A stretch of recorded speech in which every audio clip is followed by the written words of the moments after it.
It is now my privilege and pleasure to introduce our main speaker tonight, Danny D. from Sherman Oaks. Thanks, man. All right, watch the food.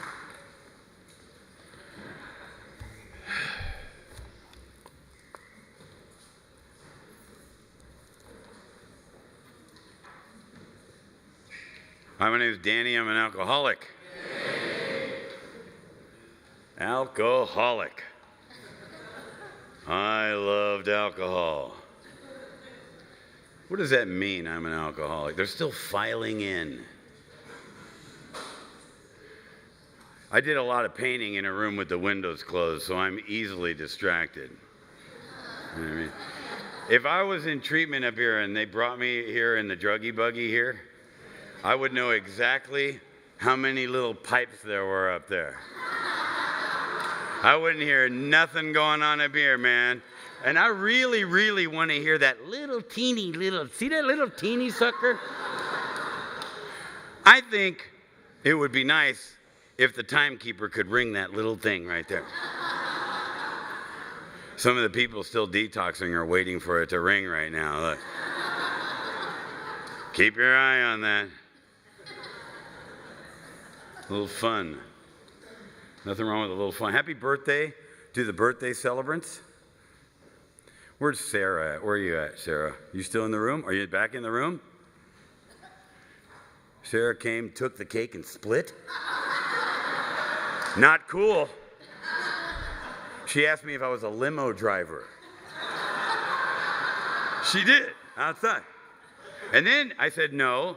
This meeting asked that politely, would you mind wearing one? And she said, did they give it to you?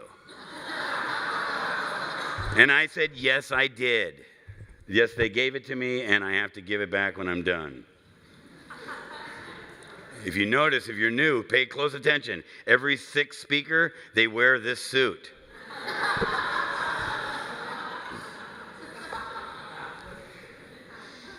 Right now, there's a friend of mine that calls this time right here in the beginning of a talk is speaker poise. Do we like him? The jury's out. I didn't even need the speaker to say a word to know I hated him.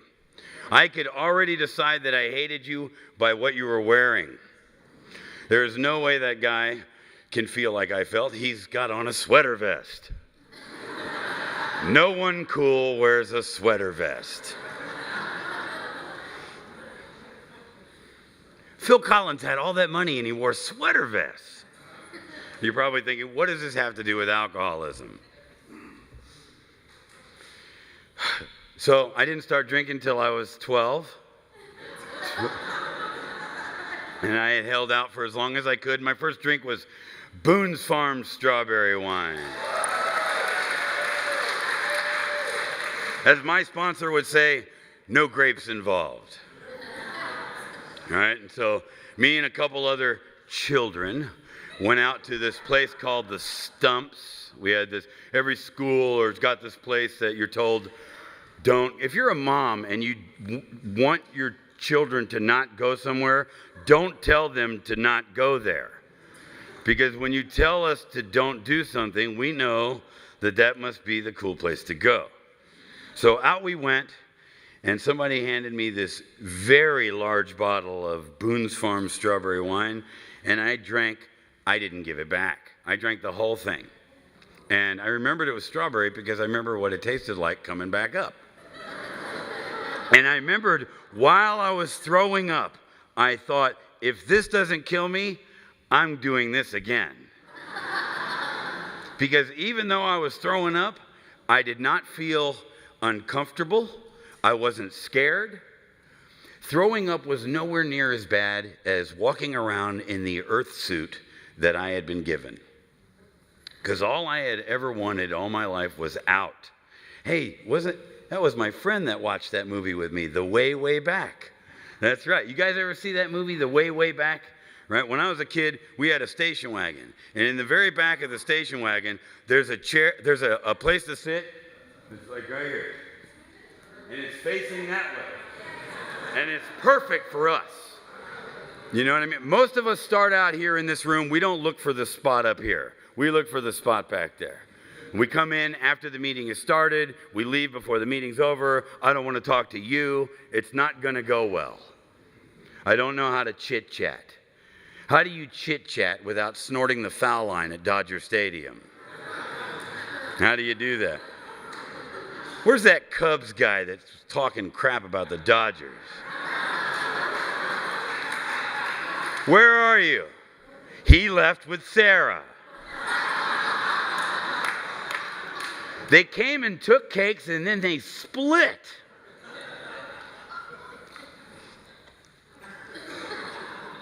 Just kidding. No, just kidding. So anyway, yeah, all I ever wanted was out. You know, I'd get sent to my room and straight out the window. And all I ever wanted was away from the dining room table. You know, I had a colonel in the Air Force that if you sat there until you ate whatever was given to you, and it would be something like lima beans or asparagus, and I'd hide it in my pockets and in the plants, and belt buckles were always flying around my house, extension cords, fists.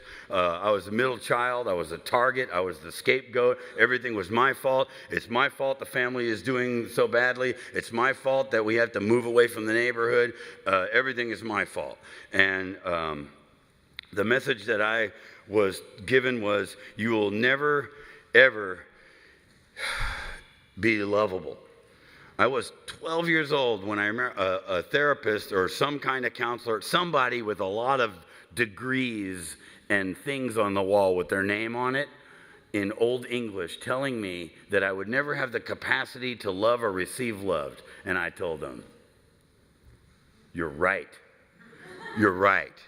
I am a loser. I'm nothing. I'm never going to be anything. I'm never going to have anything.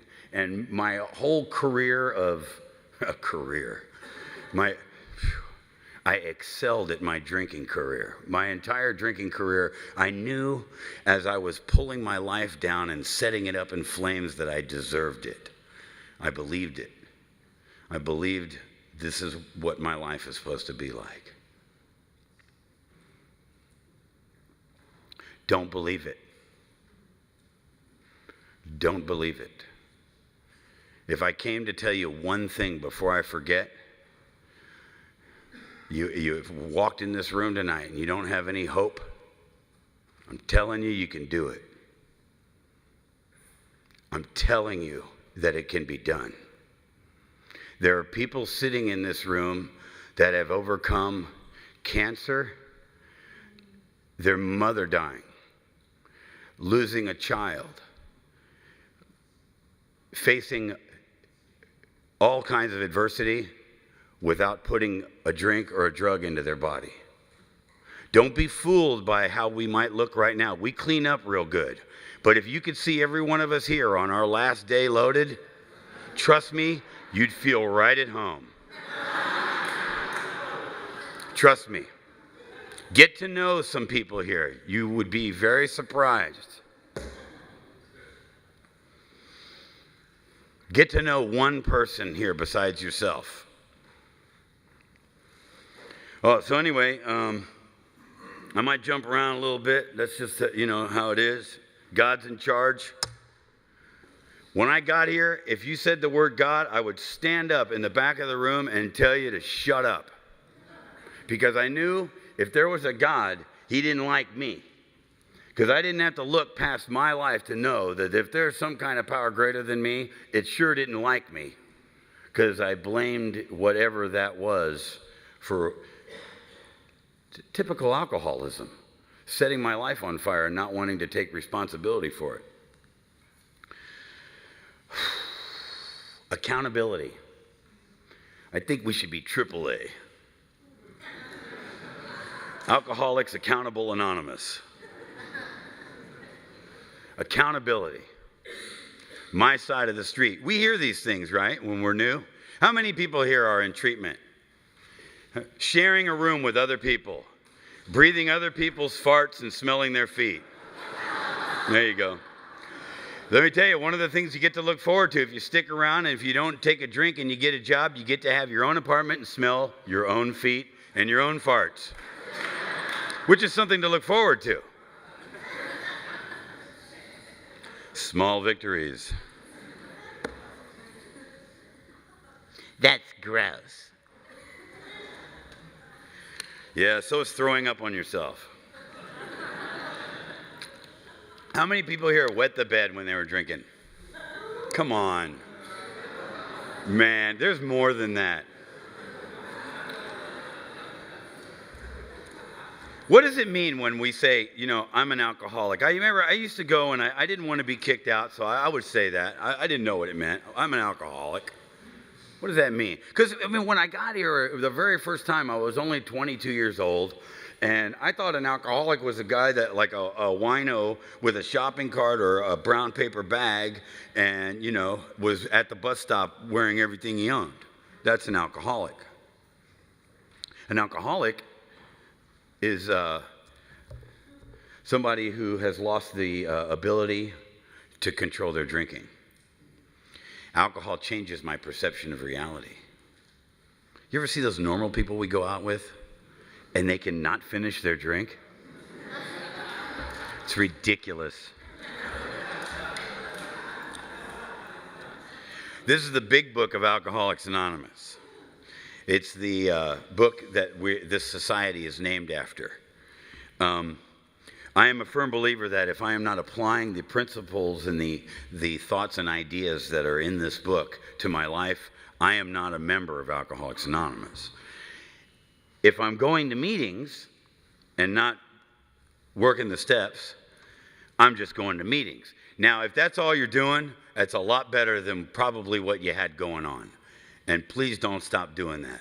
But may I invite you to read this book. It's in the book. Let's go to the book.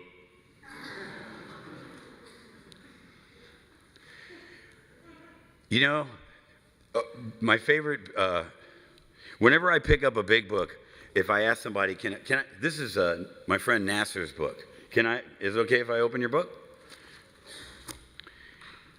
My Fears List by Nasser.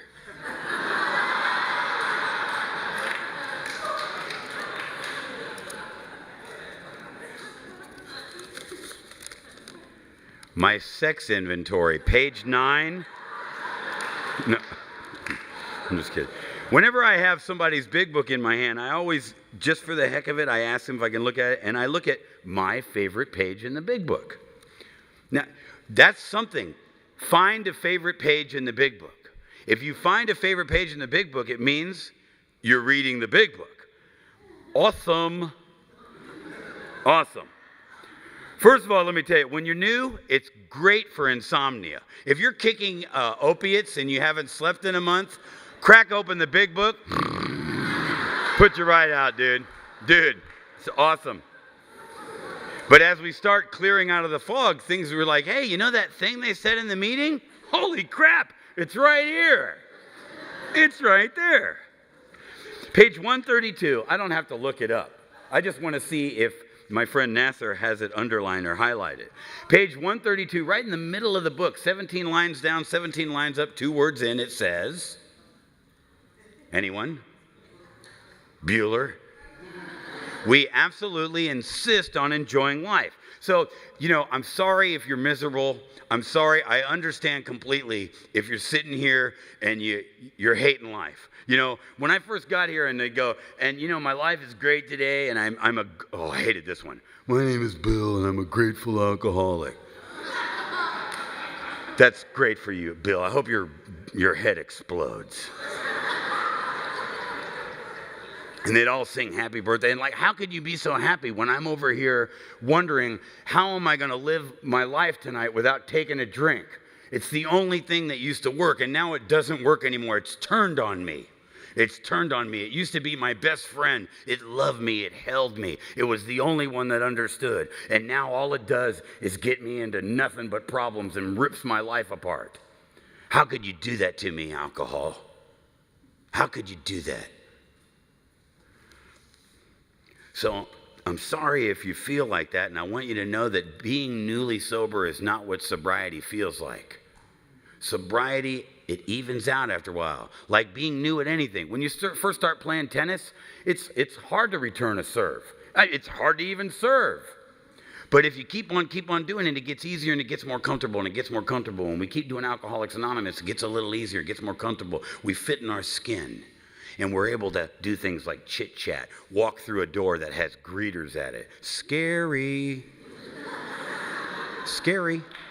I have driven up to my home group before, good old AA in Sherman Oaks, California. I have driven up and seen the line of greeters from the parking lot and went, not tonight. You know what I mean? I can get into a fight with the whole sheriff's department, but I ain't walking through that line. Little too intimate. Questions like, how are you, Danny? I don't know. How do you pretend to even care about someone's day when you're just wondering, how am I going to go home and not blow my brains out? Are they ever going to give my children back to me? Little things like that. Let's see if he has it. We all want to know. Now we want to know, right? Do you think you have it underlined, Nasser? He does not. Who has a highlighter? I'm kidding.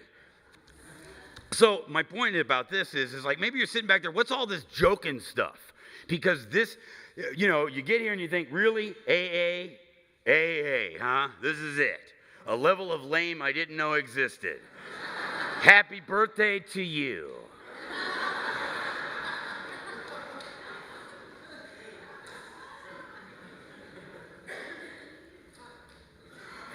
You're the most serious looking person here. There you go. Don't worry, they don't know it's you I'm pointing at. They can't see.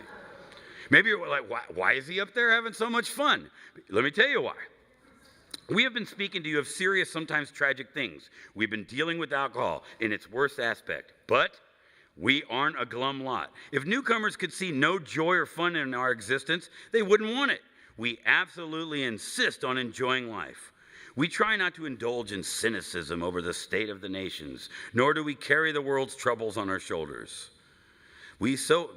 Skipping down, so we think cheerfulness and laughter make for usefulness. I mean, where else can you go and talk about, I tried to hang myself, and all I did was get a sore neck. And the place breaks up laughing. You can't go to the Kiwanis Club and go, how many people used to wet the bed? You can't do that. I mean, you can once, Anyway, I don't even think Nasser put all this stuff in here. He goes, look, if you're going to use my big book, I want to put a bunch of stuff in here so people think I'm reading it a lot. He took the corners and he dog-eared it real quick.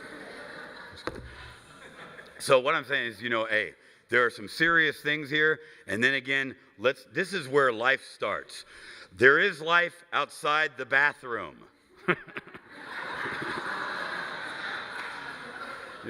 A lot of us spent our careers in the bathroom. Is he ever coming out of there? Don't let him go in there. He never comes out. There's life outside the house. There's a big life for you. Everything that you thought you could never do, that you were told you can't do, this is where it starts, man. Right here. Alcoholics Anonymous. And how does it begin? It starts on page 30 of the big book. What's so important about the big book? Page 30 of the big book. About this much of the book is devoted to the first step. Right here. The doctor's opinion, Bill's story, there is a solution, more about alcoholism. It's all trying to convince you, dude, you're an alcoholic. Girl, you're an alcoholic. Quit trying other things. It's never going to work. It's never going to happen. Tap out, concede, give up. Okay, I'm an alcoholic. So on page 30, it says, I don't want to lose this. Who's Debbie?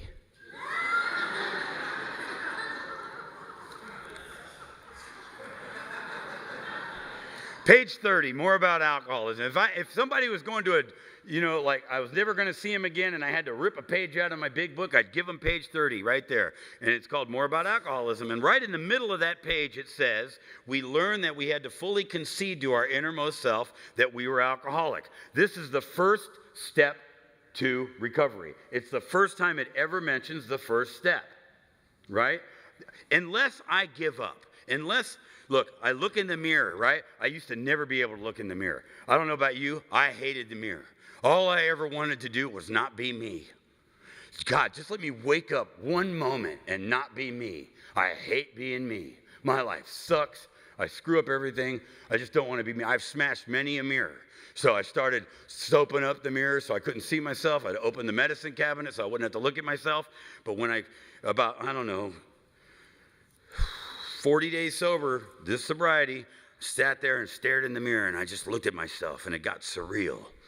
And for about 10 minutes, and I just kept asking myself, Danny, are you done? Are you done?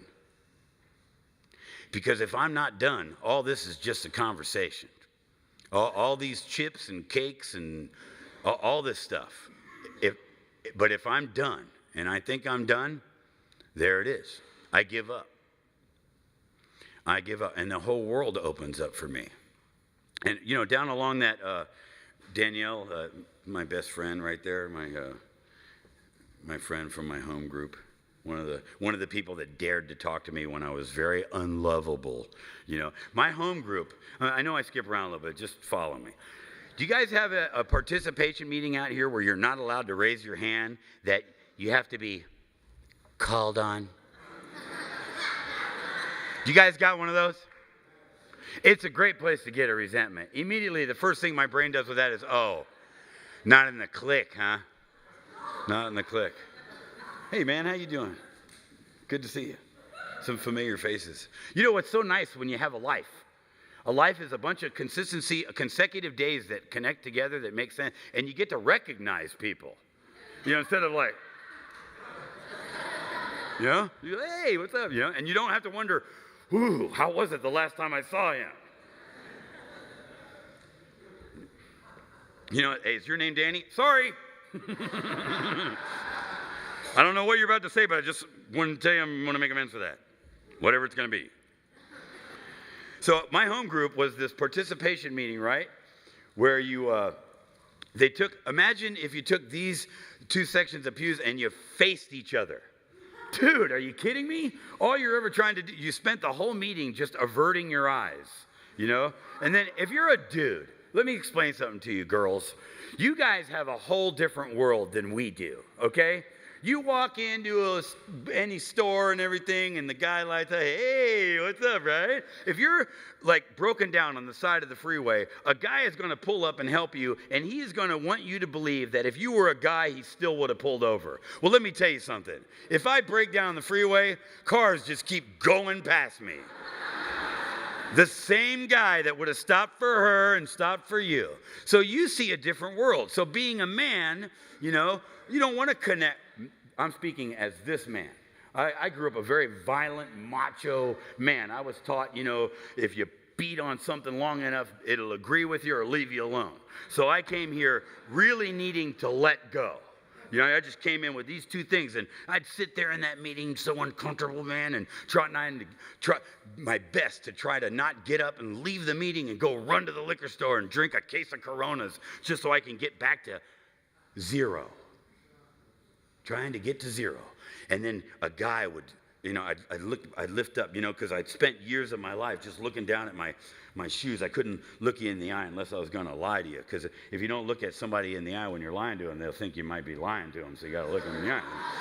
But when you come in, you have to lift your head up every once in a while so, people don't think you're nodding out or something like that. And I'd look, and a guy would look, and then you'd be like, what, and all this just macho stuff, And so I learned to be the first guy that could smile.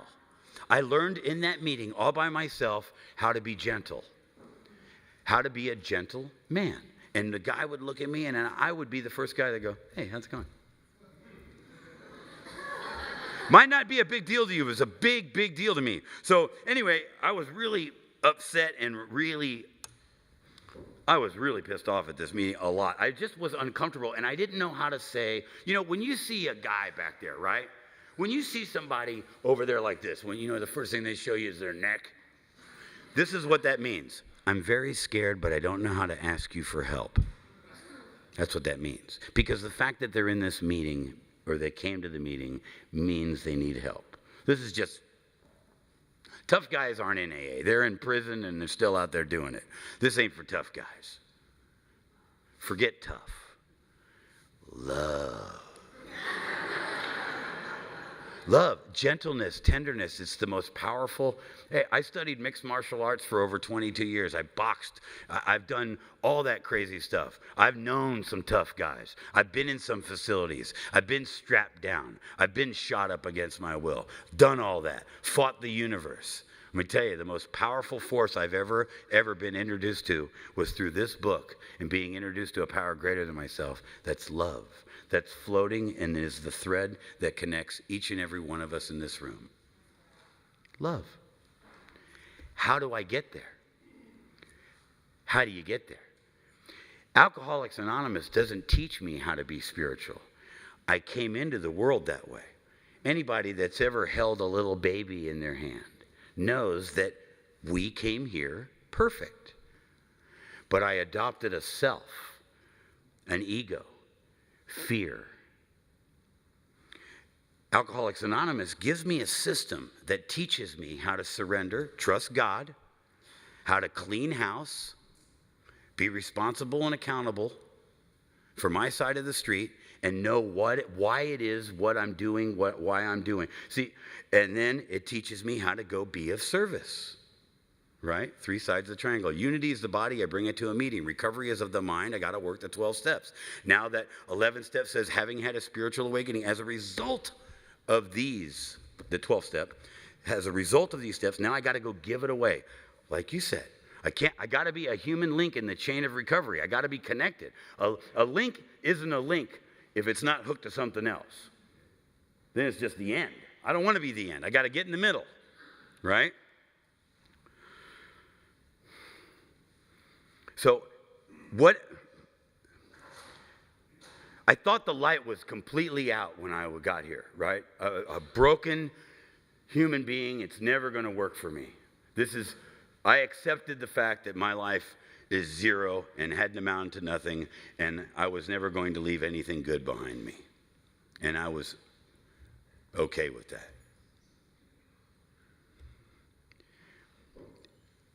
And I thought the light was out.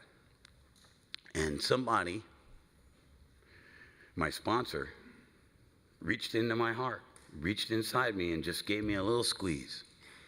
Just cracked that shell a little bit and just let me know that someone believed in me.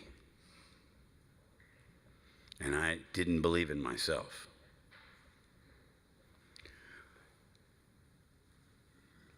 For 15 years. Coming in and out, in and out, in and out. Never turned his back on me. Didn't tell me about AA. Didn't preach it to me. Didn't turn his back on me if I forgot to call him. Didn't give me a bunch of rules. Just loved me. Just kept loving me. Every once in a while I was out there crazy, he'd call me just to say, hey man, love you. Till I started believing, always letting me know that I was welcome here. Don't worry about that, Danny. Don't worry about the fact that you relapsed. Quit asking people how much time they got from the middle of the room. Stop doing that. On page 91 of Working with Others, it says, see your man alone. Stop doing that. We don't make each other feel uncomfortable here. What we do here is we make each other feel comfortable. This is the one place we get to come where we love each other.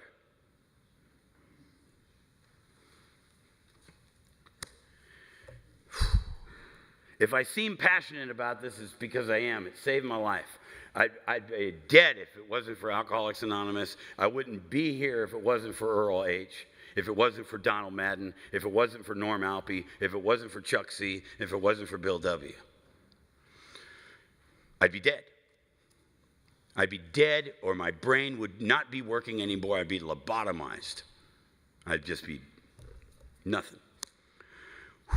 So, I want to talk about something like maybe you never.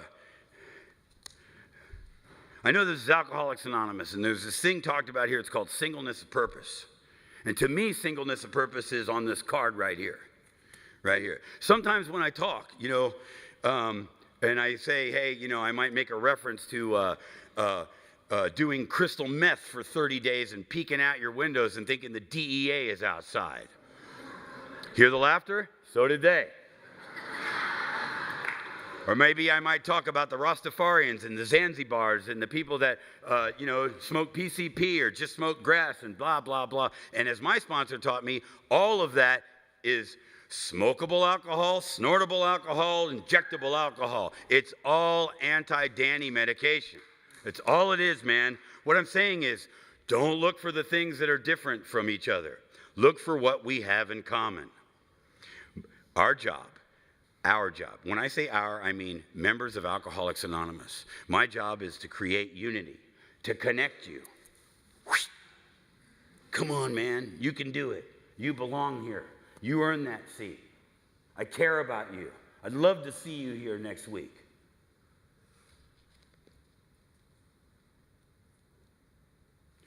This card right here, it says, I am responsible when anyone anywhere reaches out for help. When anyone anywhere.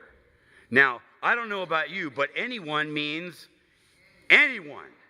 Whatever your deal is, man, bring it here. Bring it here. Find somebody. After the meeting, don't leave.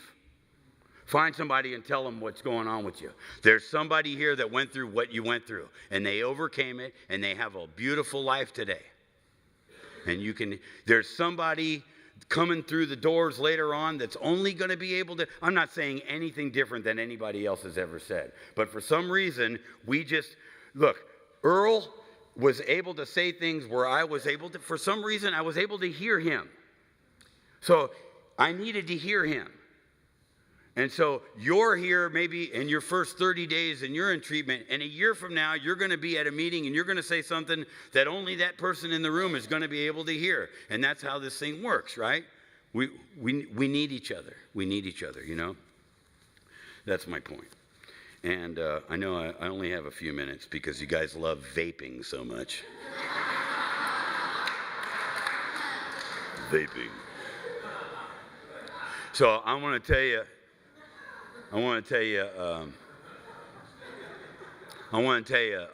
one of my favorite stories about my sponsor. Okay, can I? What is a sponsor? A sponsor is a guy. A sponsor is not somebody that tells you who to sleep with, how to balance your bank account, what clothes to wear, how much money you should spend. A sponsor is a guide through the 12 steps. There's literature on it. It's right over here. It says questions about sponsorship. Right there. Right over there. Nice rack, huh? But a guy was just dozing off went, rack? A sponsor is somebody who has what they want. You see a guy like, you don't mind me saying, Nasser's a dear friend of mine. We're related. My sponsor and his sponsor are best of friends. So automatically we have a bond, right? And you see a guy like Nasser, you go to Malibu on a Saturday night, and you're going to see people all wanting to be near him and around him. And I used to hate people like that. Screw that guy. Look at that guy. But what that really meant was, man, I wish I could be like that. I want that. That's what I want. Find somebody who's comfortable standing where they're standing, doing what they're doing with the people they're doing it with. That's somebody. See, this ain't about stopping. We've all stopped. It's about staying stopped. And how can I stay stopped? I got to be comfortable inside my skin. How do I do that? Ta-da! Okay. Ta-da! That's how you do it. Find somebody and go, excuse me, do you have experience with all 12 steps? Should a sponsor have worked all 12 steps? In working with others, it says, seeing your man for the second time and having worked the steps yourself. So it says it right there. It's not my opinion. So I'm just saying, if you're going to take a Harley Davidson apart, you might want to ask somebody that's owned a Harley Davidson before. I'm just saying, okay? So, all right. Quick little Earl story, okay? You guys, can I? Just a quick story about my sponsor. Okay. So his name's Earl, and he would demonstrate and show me things that would no matter how busy he was, if your sponsor calls you, by the way, and you're doing brain surgery, you put a towel on the head, and you go see your sponsor. Because that's your sponsor. You just go see your sponsor. So one day he calls me up. Who was at the convention when I spoke? Did I tell the air conditioner story or the envelope story? Envelope. Okay, so I'll tell you that because you were there. I'll tell you the air conditioner story. So it's 117 degrees. I swear to God. I'm living in Lake Balboa. I got no air conditioner. I'm 8 months sober, and I ain't feeling the gift. You know how everything's a miracle here? It's a miracle. The light's a miracle. The book's a miracle. Miracle, miracle. It's such a miracle. Everything is a miracle. And it really is. We are miracles. The fact that, I mean, you know the chances of us just being here? I'm talking about from the womb, let alone what we've done. It's a miracle. Ta-da! So my sponsor called me up, and I'm sitting there, you know, in my Carhartts. I'm an electrician. I'm just like, oh, man, I got to go to that stupid meeting, those stupid people. Oh, I don't believe in anything except my sponsor believes in something. He calls me, phone rings, busiest man in the world. Meet me at the corner of Laurel Canyon and Victory. I don't say, what for? Nah, this is the guy that came to the emergency room over and over, came to help me get dude.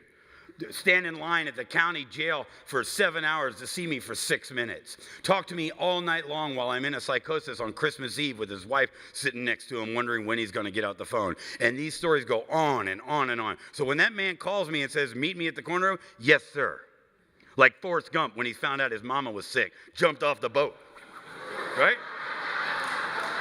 That's my Jeddy. Yeah. Earl is my Jeddy.